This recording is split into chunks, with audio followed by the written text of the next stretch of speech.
Hello everyone, welcome back to webbing with data. तो पिछले video में हमने देखा कि पाइथन के अंदर ऑपरेटर्स क्या होते हैं, इनके क्या क्या टाइप्स हैं और इनका यूज कहाँ करना होता है। आज की इस वीडियो में हम कंट्रोल फ्लो के बारे में जान रहे होंगे। कंट्रोल फ्लो बेसिकली ये डिसाइड करता है कि आपके प्रोग्राम का जो एग्जीक्यूशन है वो किस डायरेक्शन में होगा। बेसिकली आपके प्रोग्राम के अंदर बहुत सारे कोड्स होंगे, तो ये ये डिसाइड करने में हेल्प करता है कि कौन सा कोड रन होगा और बेसिकली कौन सा कोड स्किप होगा। सो इसके अंदर हम if, elif, else statement, nested condition and indentation with code blocks के बारे में जान रहे हो। So without any further delay, let's get started. Okay, तो सबसे पहले हम बात करते हैं कि इफ एल्स स्टेटमेंट बेसिकली होता क्या है। सो इफ एल्स स्टेटमेंट का यूज हम बेसिकली डिसीजन मेकिंग के प्रोसेस में करते हैं। मतलब आप करते क्या हो, आप बेसिकली अपने कोड के अंदर एक कंडीशन दोगे और अगर आपका वो कंडीशन ट्रू होगा तो जो भी आपने इफ ब्लॉक के अंदर का जो आपका स्टेटमेंट होगा वो एग्जीक्यूट होगा। और अगर वो कंडीशन फॉल्स होगा तो जो भी आपका एल्स ब्लॉक का जो स्टेटमेंट होगा वो एग्जीक्यूट होगा। आपको याद होगा, मैं अगर मेरी बात करूँ तो मैं बचपन में जब भी स्कूल से आता था, ठीक है, और मेरी जो शाम की टाइम होती थी, वो मेरे क्रिकेट खेलने की टाइम होती थी। तो मेरी माँ मेरे को अक्सर ये कहा करती थी कि अगर तूने तेरा होमवर्क कंप्लीट कर लिया है तो ही तू खेलने जाएगा, वरना नहीं जाएगा। तो यहाँ पे मेरी मम्मी ने मुझे क्या दिया, मेरी मम्मी ने मुझे एक कंडीशन दिया कि अगर तूने तेरा होमवर्क कंप्लीट किया, मतलब अगर मैंने मेरा होमवर्क कंप्लीट कर लिया तो ये एक कंडीशन हो गया। अगर ये ट्रू है तो ही मैं खेलने जाऊंगा, वरना पहले मेरे को अपना होमवर्क कंप्लीट करना पड़ेगा, फिर मैं खेलने जा सकता हूँ या फिर नहीं जा सकते अगर मैं होमवर्क कंप्लीट ना करूँ। तो ठीक इसी तरह से कुछ कंडीशंस होते हैं जो हम अपने प्रोग्राम के अंदर डालते हैं और हम उसको एग्जीक्यूट करते हैं, तो उसके बाद की जो प्रोसेस होती है इफ या एल्स ब्लॉक के अंदर एग्जीक्यूट होती है। ठीक है, तो जो मैंने अभी आपको एग्जांपल रियल लाइफ के बताया वो मैं आपको लेके यहाँ पे समझाता हूँ कि हाँ इफ एंड एल्स ब्लॉक काम कैसे करते हैं। ठीक है, तो समझ लो कि मैंने यूजर से ही इनपुट ले लिया। ठीक है,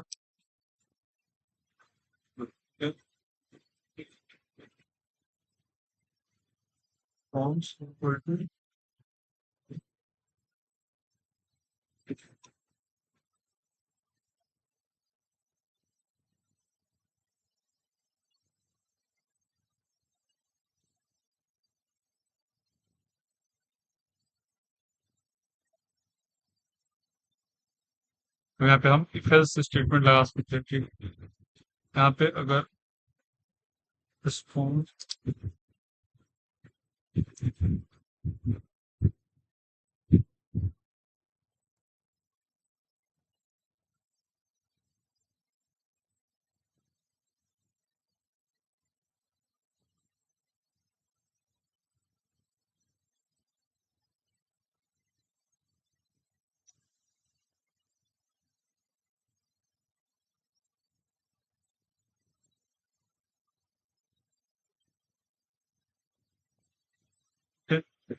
अब मैं इसको एक बार रन करके आपको दिखाता हूँ। ठीक है, फिर हम डिस्कस करेंगे हाँ कैसे एग्जीक्यूट हो रहे हैं।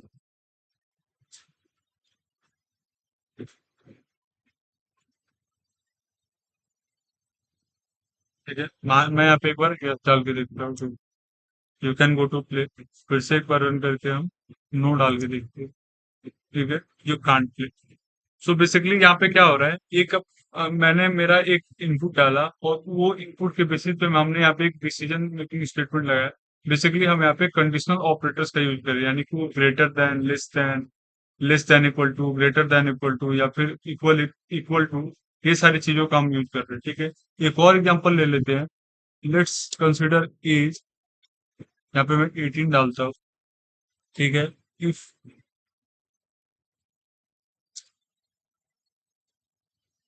इट इज ग्रेटर देन 18 तो क्या होगा, ये प्रिंट करेगा कि यू कैन ड्राइव, मतलब you are officially eligible to drive. Else में print you you can't drive.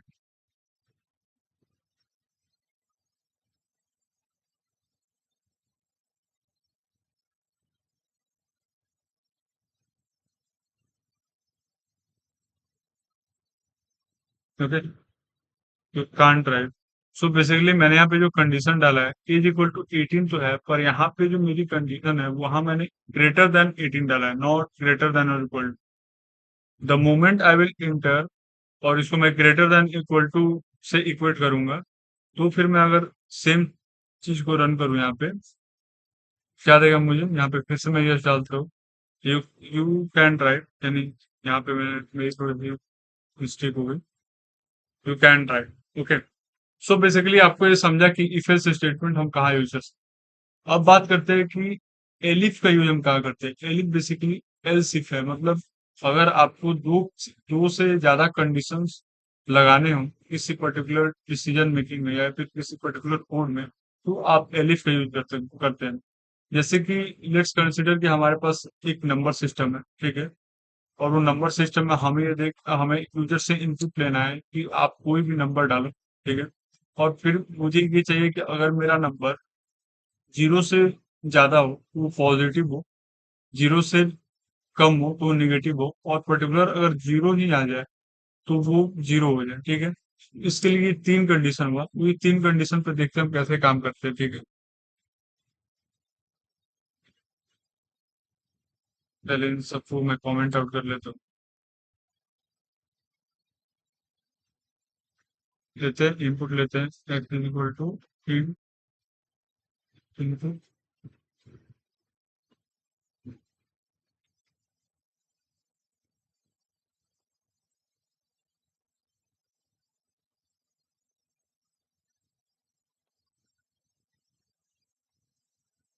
अब यहाँ पे इफ एल्स का कंडीशन लगा देते हैं। If x is greater then 0, ठीक है, प्रिंट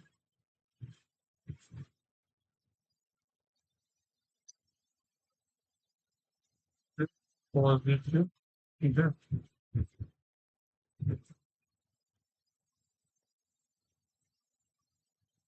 एलिफ के अंदर भी एक कंडीशन डालते हैं, x equal equal to 0, print is 0। Now the final condition else के अंदर हम डाल देंगे प्रिंट नेगेटिव, ठीक है। Let's run it, 5 positive. फिर से एक बार रन करके देख लेते हैं, -8 नेगेटिव। फिर से एक बार रन करके देख लेते हैं, 0 डालते हैं इसमें। सो बेसिकली आपको ये आइडिया समझा कि हम इफ एल्स का स्टेटमेंट का यूज क्यों करते हैं।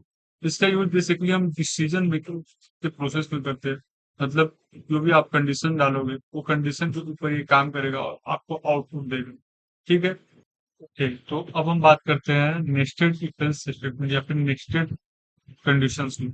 सो नेस्टेड कंडीशंस का मतलब है कि कंडीशंस के अंदर का कंडीशन।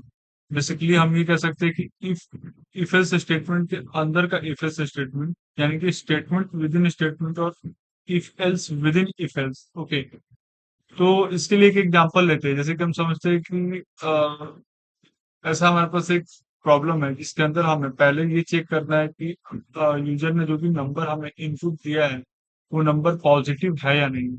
और अगर पॉजिटिव है तो उसके बाद हमें ये चेक करना है कि वो गिवन नंबर पॉजिटिव होने के साथ साथ इवन है या ऑड, ठीक है। और अगर इवन है तो इवन में डालेंगे, या फिर और ऑड है तो ऑड में डालेंगे। इसके लिए एक कोड करके देखते हैं हम, ठीक है। बेसिकली इसको प्रिंट कमेंट आउट कर लेते हैं पहले, ठीक है।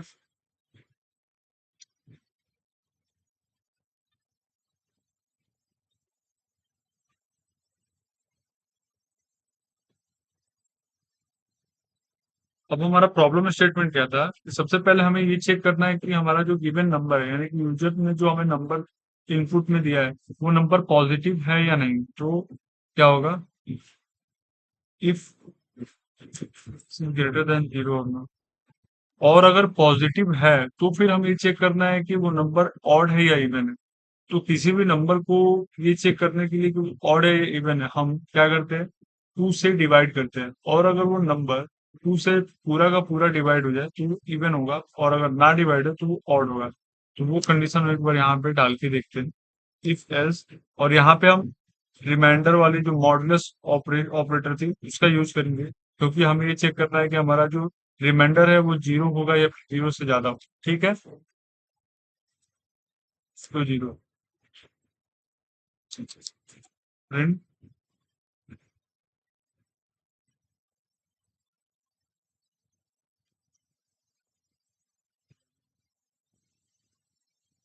एल्स में डाल देंगे हम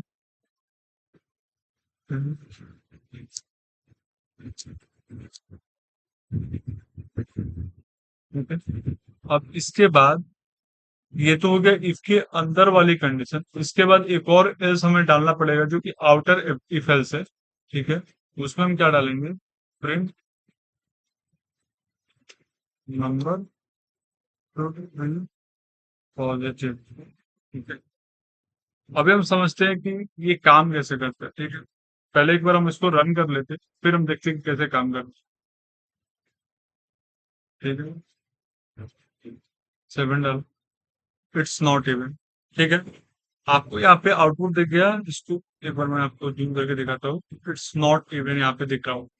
सो अभी हम समझते हैं कि पहले काम कैसे करता है। तो जो भी नेस्टेड कंडीशंस जो होते हैं ना, उनमें पहले जो होता है वो हम आउटर आउटर लूप जो होगा उसका हम कंडीशन चेक करेंगे। जैसे कि इस कंडीशन में जो ये जो हमारी ये जो दोनों लूप है, ये क्या है, ये आउटर लूप है। क्या है ये आउटर लूप है। ठीक है, अभी अगर मैं ये डाल दूं और ये दोनों जो है ये इनर लूप है, तो सबसे पहले क्या कर रहा है हमारा कोड, हमने सबसे पहले चेक किया कि हमारा जो एक्स है वो जीरो से बड़ा है या नहीं, यानी कि वो पॉजिटिव है या नहीं। अगर वो पॉजिटिव है, फिर हम इफ के अंदर वाली जो स्टेटमेंट्स है, जो इफ एल्स स्टेटमेंट है, वो चेक करेंगे। और हम वो क्यों चेक कर रहे हैं, क्योंकि अब हमें जानना है कि वो पॉजिटिव नंबर जो हमने यूजर से इनपुट लिया है वो इवन है या फिर ऑड है। उसके लिए हमारा ये जो कंडीशन इफ एल्स है वो रन होगा। ठीक है, फिर अगर अगर ये कंडीशन जो है मतलब पॉजिटिव, मतलब जो ये यूजर से हमने इनपुट लिया वो पॉजिटिव नहीं है, तो फिर हम सीधा एल्स स्टेटमेंट पे जाएंगे और हम ये प्रिंट करेंगे कि नंबर शुड बी पॉजिटिव। तो इसका वर्किंग ऐसे होता है कि पहले आउटर लूप रन करेगा, फिर अगर आउटर लूप ट्रू हुआ तो आपका इनर लूप के अंदर जाएगा और वो रन करेगा। ठीक है, और अगर आपका आउटर लूप ट्रू नहीं हुआ तो सीधा आउटर लूप का जो एल्स स्टेटमेंट होगा हम उस पे जाएंगे और सीधा हमारा कोड एग्जीक्यूशन खत्म हो जाएगा। इसको हम एक और एग्जांपल को लेके समझ लेते हैं। लेट्स सपोज कि हमारे पास एक और कंडीशन है कि चेक करना है कि पर्टिकुलर जो यूजर है वो ड्राइव कर सकता है कि नहीं, और उसके पास ड्राइवरी लाइसेंस है कि नहीं। यानी कि अगर उसकी 18 ईयर्स ऑफ एज से ज्यादा होगी एज, तो वो ड्राइव कर सकता है। और उसके साथ एक और कंडीशन है, अगर उसके पास ड्राइविंग लाइसेंस हुई तभी वो ड्राइव करेगा। ऐसा नहीं है कि वो ड्राइविंग लाइसेंस नहीं है तो ड्राइव कर लेगा, इलीगली लीगली ड्राइव कर लेगा। ठीक है, उसके लिए कोड लिख करके देखते हैं। ठीक है, age equal to, let's comment it up, age equal to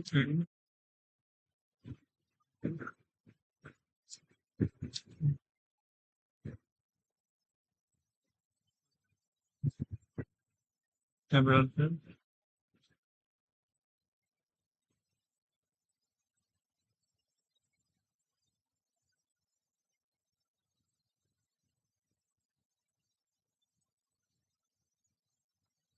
तो यहाँ पे लेते हैं कंडीशन में इफ एक्स, यानी एज इज ग्रेटर देन और इक्वल टू 18। ठीक है, फिर हम यहाँ पे डालेंगे if has licence equal to yes. Okay, तो क्या प्रिंट होगा यहाँ पे, यू आर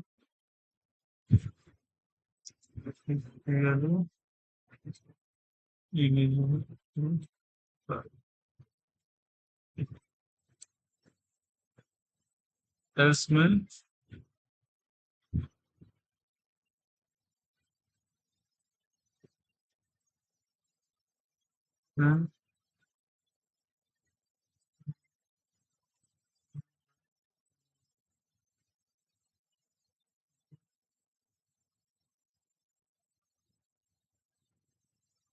और उसके बाद हम आउटर लूप का जो एल्स होगा उसको हम लगाएंगे यहाँ पे।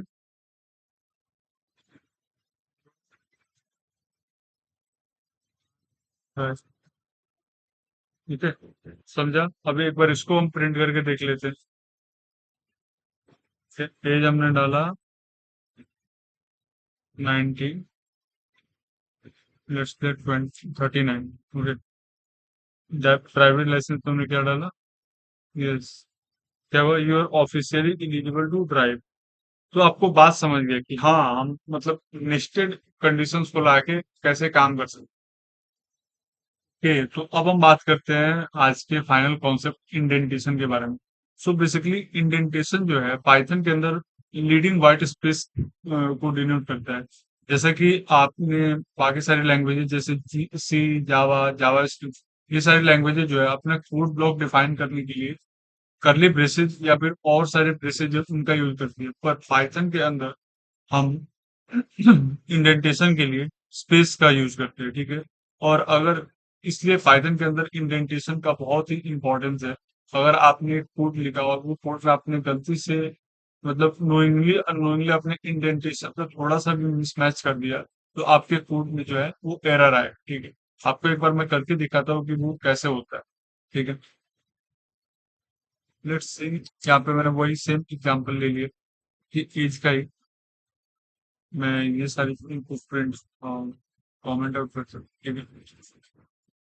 यहाँ पे देखते हैं if age is greater than 18, ठीक है। तो प्रिंट किया मैंने यहाँ पे एज, यू आर गुड, ठीक है, समझे। अब इसको मैं एक बार आपको ऐसे नॉर्मली प्रिंट करके दिखाता हूँ कि कि कुछ नहीं होगा, ठीक है, नो एरर। एक बार मैं आपको करके दिखाता हूँ फिर से, यू आर गुड, ओके। अभी मैं क्या करता हूँ, सेम चीज को थोड़ा सा ऐसा समझो कि मिसमैच हो गया मेरे पे, कुछ नहीं किया मैंने, बस मेरे से थोड़ा सा मिसमैच हो गया, ठीक है। क्या होगा? इंडेंटेशन एरर आपको दिख रहा है यहाँ पे मैं आपको दिखाता हूँ। Indentation error expected and indent block after if statement online 45। तो ये इंपॉर्टेंस है पाइथन के अंदर इंडेंटेशन का, बेसिकली व्हाइट स्पेस का। इसके बिना आपका कोड रन ही नहीं हुआ, क्योंकि वो पाइथन के अंदर कोड ब्लॉक बनाने का काम करते हैं, ठीक है। ये बेसिकली डिसाइड करता है कि हाँ आपके कोड्स का स्ट्रक्चर क्या है पाइथन के अंदर बेसिकली। तो इसलिए पाइथन के अंदर इंडेंटेशन का इतना इम्पोर्टेंस है as compared to other languages, okay. एक बार और एग्जांपल लेके देख लीजिए, जैसे कि मैंने यहाँ पे ये नॉर्मली प्रिंट कर दिया, ठीक है। यहाँ पे मैं अगर प्रिंट करना चाहूँ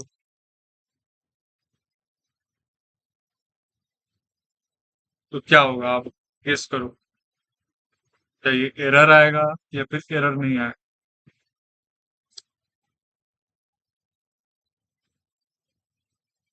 ये एरर नहीं आएगा। क्यों एरर नहीं आ रहा है यहाँ पे? क्योंकि क्योंकि मैंने जब ये कोड लिखा और मैंने यहाँ पे इंडेंटेशन देके इसका स्टेटमेंट जो डिसीजन स्टेटमेंट है वो लिख दिया, और उसके बाद जब मैं प्रिंट कर रहा हूँ तो वो कह रहे हैं यहाँ पे हम इफ स्टेटमेंट से हम बाहर आके फिर हम ये प्रिंट कर रहे हैं, मतलब जब मैं प्रिंट ओके पे आ रहा हूँ तो ये इफ स्टेटमेंट से बाहर है, हम इफ स्टेटमेंट के अंदर ही रह के ये काम नहीं कर रहे हैं। आई बात समझ? तो आज के इस वीडियो में हमने देखा कि पाइथन के अंदर कंट्रोल फ्लो कैसे काम करता है, if, else, elif statement, nested condition और इंडेंटेशन के बारे में भी हमने जाना, ठीक है। ये कॉन्सेप्ट बहुत ही इंपॉर्टेंट है आपके प्रोग्रामिंग के लॉजिक्स को स्ट्रॉन्ग बनाने के लिए। तो अगर आपको ये वीडियो अच्छी लगी हो, हेल्पफुल लगी हो, तो like it, watch it, share it and don't forget to subscribe, ताकि आपको पाइथन के और भी ट्यूटोरियल्स की नोटिफिकेशन आती रहे, ठीक है। फिर मिलते हैं अगले वीडियो में, तब तक के लिए keep learning and keep coding.